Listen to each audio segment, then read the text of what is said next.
मालदीव को इंडिया ने दिखाया आईना, पर क्या टूरिस्ट के लिए सच में तैयार है लक्षद्वीप? जानिए जमीनी हकीकत। प्रधानमंत्री नरेंद्र मोदी के लक्षद्वीप दौरे को लेकर आपत्तिजनक टिप्पणी करने के बाद मालदीव के टूरिज्म सेक्टर को बड़ा झटका लगा है। इसकी वजह यह है कि भारतीयों ने मालदीव का बायकॉट करना शुरू कर दिया है। देश की अर्थव्यवस्था पर्यटन पर टिकी हुई है और पिछले साल 2 लाख भारतीय वहां छुट्टियां मनाने गए थे। ऐसे में भारतीयों के मालदीव नहीं जाने से उसकी अर्थव्यवस्था को झटका तो जरूर लगने वाला है। हालांकि इन सब के बीच सबसे ज्यादा चर्चा लक्षद्वीप की हो रही है, क्योंकि लोग अब इसे मालदीव के संभावित विकल्प के तौर पर देख रहे हैं।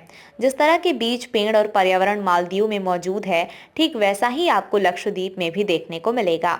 कोरल रीफ से लेकर लगून तक जो चीजें आपको मालदीव में देखने को मिलती हैं, वही चीजें आप लक्षद्वीप में भी पाएंगे।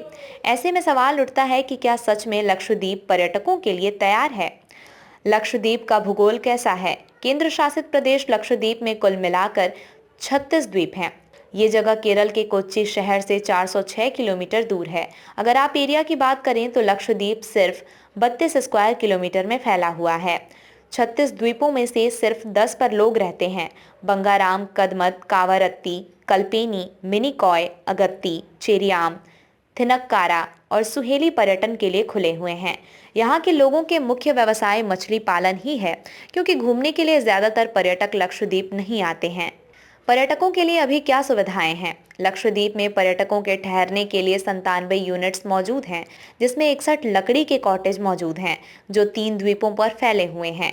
इसमें बंगाराम में 31 नए लकड़ी के कॉटेज, मिनिकॉय में 20 कॉटेज और कावारत्ती में 16 बेड वाला रिजॉर्ट शामिल है।